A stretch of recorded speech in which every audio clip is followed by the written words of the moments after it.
O capítulo 1119 chegou, e talvez esse tenha sido aquele capítulo que o Oda fez pra calar a boca de todo mundo que criticou o anterior. Principalmente envolvendo a forma polêmica da Bonnie, toda a discussão que ela gerou, muita coisa foi respondida aqui. Além de outras coisas muito legais e uma dica muito grande de um dos maiores mistérios de One Piece. Vamos à análise. O capítulo começa voltando para o núcleo da Stussy, onde ela tá discutindo com o Kako. Eu respeitava você era uma colaboradora impecável, mas nada vai conter o Lute quando ele voltar. E isso é verdade, é bem difícil imaginar Rob Lute simplesmente deixando a Stussy passar, considerando o ato de traição que ela teve. E enquanto ela chorando diz pro Kako alguma coisa, ele só diz saia, e a gente consegue ver que na verdade ele também tá chorando, ele não queria estar fazendo isso. E é o que eu falo, cara, o Kako é um personagem que eu gosto 20 vezes mais do que o Rob Lute. Tudo bem que o Lute ele é fodão, ele é super poderoso, o poder dele é legal e tudo mais, mas em quesito de profundidade e potencial de desenvolvimento, o Kako tá anos-luz à frente do Rob Lute. Porque ele é muito mais real e lida com esse embate de governo mundial, será que eu tô fazendo é certo e tal,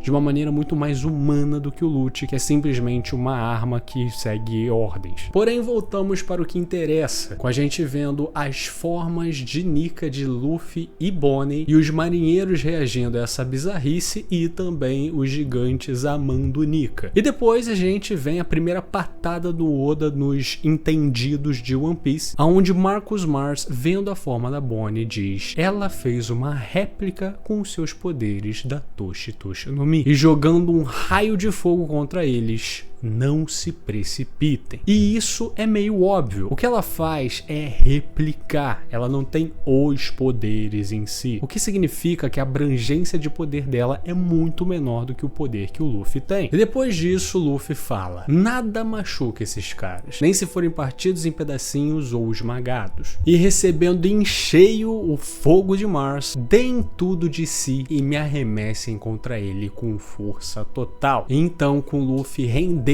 Mars, a gente vê Sandy falando: as ordens do capitão são absolutas, Bonnie. E essa frase do Sandy aqui pode ser um grave foreshadow de que a Bonnie será sim a nova tripulante do Chapéu de Palha. E preparando seu Ifrit Jumbe, Franky preparando um ataque e Bonnie entendendo o recado e preparando o seu primeiro golpe como Nika, Giant Nika Punch. E com todos eles socando ele pelas costas, ele sente a dor louca. Quando ele fala isso, a Bonnie fica no modo Looney Tunes e pergunta se isso dói, na qual o Luffy confirma: claro que sim, vocês estão usando o Haki. E essa frase é interessante, até porque a gente sabe que Franky e Bonnie não têm Haki. Porém, ao mesmo tempo, todos os ataques fazem efeito, então não é só o ataque do Sandy. O que leva àquela discussão: como que funciona o Haki? É algo um pouco mais espiritual? É algo um pouco mais de vontade? Algo um pouco mais do momento? Afinal, até que tudo bem o Franky ter um Haki, mas a Bonnie, como uma criança, ter Haki, provavelmente deve ser explicado pelo poder que ela tem atualmente. Afinal, Haki, assim como a Akuma no Mi, tem muito a ver com alinhar o seu ser e o seu espírito.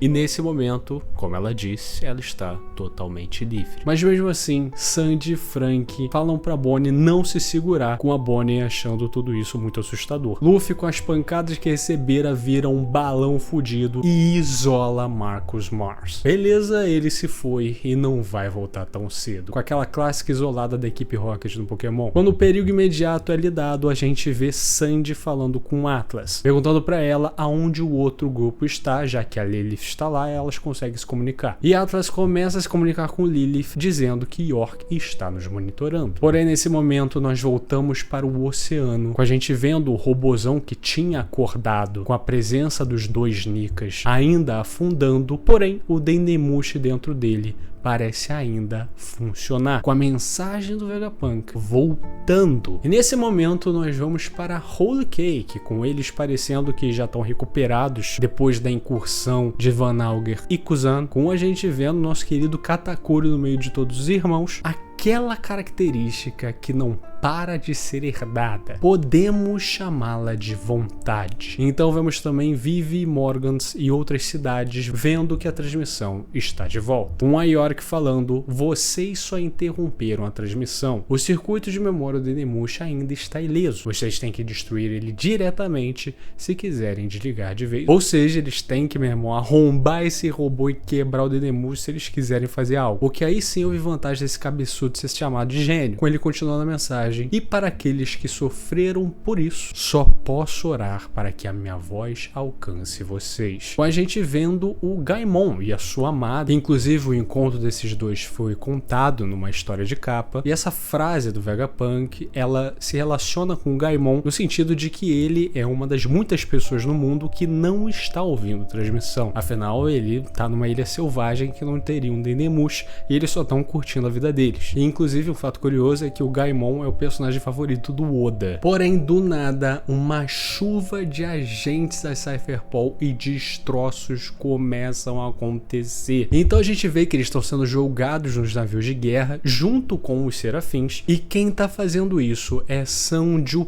Peter. Antes a gente tinha visto que ele sugou toda essa galera e agora aparentemente ele tá largando eles. Não se sabe se ele tá salvando ou algo do tipo, mas enfim, ele tá fazendo isso. E quando ele se livra de tudo que tava dentro dele, agora ele pode sugar de novo e ele começa a sugar o barco de Dory Brog com toda a galera, sendo que o Luffy, aproveitando sua forma ainda, dá um soco no verme de Duna. Porém, é nesse momento que a gente vê o Arcuri, talvez o mais resistente dos Gorosei, em um quadro bem foda, chegando pra rebocar o barco deles. E nesse momento a gente vê de novo uma calada de boca aí, todo mundo que falou da Bonnie, com ela na sua forma criança, completamente esgotada. Não consigo manter. Ser livre é cansativo. E bom, eu estava certo na minha análise anterior. Todos os momentos que a Bonnie usou esse Distortion Future foi algo muito pontual. Ela usou e depois acabou. E agora ela não só usou e depois acabou, mas como também ficou extremamente esgotada depois disso. Então parem de reclamar de Power Scale, pelo amor de Deus. Porém, nesse momento, nós voltamos pro robô vendo tudo isso e o Luffy aparentemente notando o robô. E de repente o robô vindo à superfície com força total. Pra depois a gente ver esse soco lindo do robô contra o Arcuri, tirando um de seus chifres. E escuta aqui, Emeth, quando chegar o momento. E puta que pariu. A gente já fala disso. Um robô lembrando dessas palavras de Joy Boy, perguntando sobre o momento. Os gigantes reagem com aquele efeito colateral de Nika com os olhos saltando. E o Luffy, robô! E a nota do editor, o romance vive. E cara, eu tenho que dizer que é impressionante a forma como o Oda consegue ser dúbio. Dá até raiva, na verdade. Vamos lá, pelo que parece, o robozão aparentemente é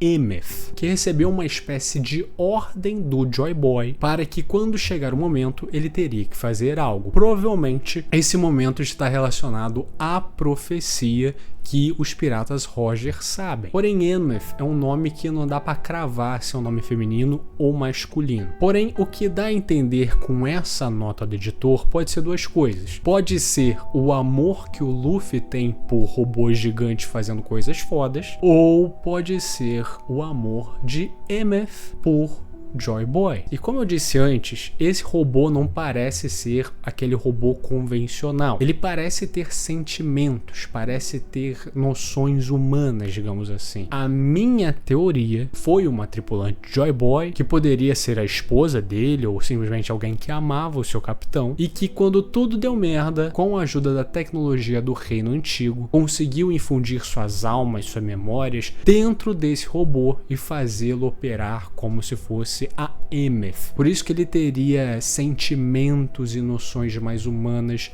coisas que a gente não veria em um corpo robótico. E esse tal momento talvez seria proteger o novo usuário da Hito no Mi modelo Nika daqui a 800 anos. Há uma teoria muito forte que Lily seria a antiga usuária da Nikki no Mi, né? A fruta da pata, a fruta do Kuma. Inclusive foi algo meio spoilado, entre aspas, na nova opening de One Piece, aonde teve um take ali que meio que relaciona a fruta da pata com a vida Vivi, que a gente acredita ser a cópia da Lily, e por isso que o Imo é tão obcecado com ela. E a gente sabe que o poder do Kuma consegue extrair coisas abstratas, coisas não materiais do corpo das pessoas, e isso pode ser a alma. Então Lily pode ter tirado a alma dessa Emeth e ter infundido com o robô. Até porque a gente não sabe muito bem como ele funciona, aparentemente é por causa dos tambores da libertação, mas tem alguns furos nisso,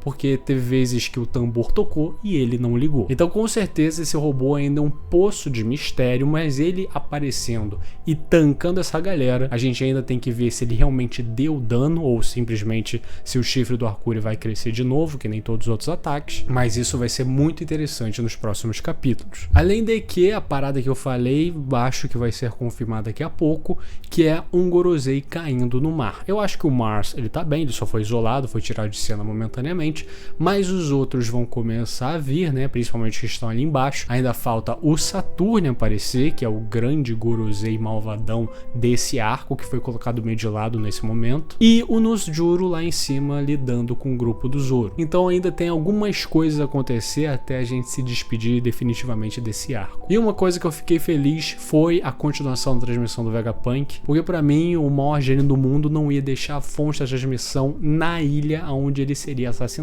Mas considerando agora o quanto o robô é resistente e o quanto o Vegapunk pode saber sobre o robô, já que ele sabe a verdade sobre o século perdido, pelo menos parte dela, ele deve saber alguma coisa ou outra sobre o robôzão e a resistência abissal que ele tem. Pelo que eu tô vendo nesse final, agora é o tudo ou nada, eles têm que fugir o mais rápido possível. Eu acho um pouco difícil esse robô ir com eles, mas parece que ele vai sim. Mas ele é um artifício meio perigoso, porque ele tem a resposta de muita coisa. Pode contar tudo sobre Joy Boy, sabe o nome do reino antigo, sabe como eles eram, sabe como se deu toda a aliança dos 20 reinos. Ele sabe a resposta de tudo basicamente, né? Inclusive One Piece. Então eu acho difícil esse robô acompanhar a jornada. Eu acredito que ele vai fazer as paradas dele e provavelmente o Gorosei vai conseguir detonar com ele e parar definitivamente com a transmissão. Porém, enquanto essa transmissão continua, pelo pouco que ainda vai continuar, eu ainda quero ver a reação de personagens que não apareceram. Eu ainda quero ver o Shanks, quero ver o Bug, e eu tô muito ansioso pro capítulo onde a gente vai sair de Egghead e vai ver como o mundo está. Eu quero saber o que deu com o Marco, a Miss Buckingham e o Weevil, aquela situação, os próximos passos da Sword. Esse arco, ele foi uma espoleta para os eventos do mundo começarem a se agravar de uma maneira absurda. Porque agora não tem mais um relaxamento,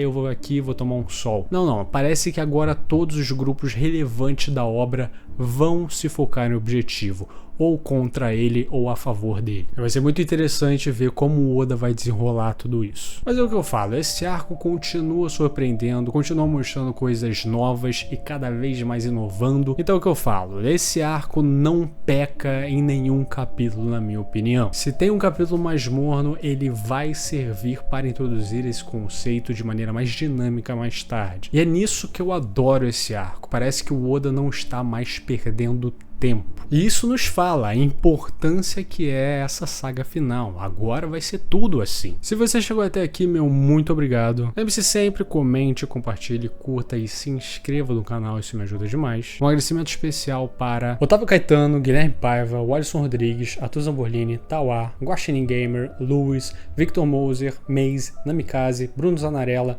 Zero, Empty Skull, Gabi, Marco Antônio, a rosca dele, filho da égua, Vinícius Lopes, Matheus Queiro, Rian Charles, Buruburu, Jackson Douglas, Júnior, Vascaíno e Gusta Engelke. Eles são os membros aqui do canal. Muitíssimo obrigado pelo seu apoio, vocês são fodas demais. E se você quiser ser que nem esses paladinos do Inferno de Dante, considere ser um membro também. É uma coquinha, cervejinha que você deixa de beber no mês, então assim, se tiver sobrando sua carteira, por favor, considere. Tchau, tchau.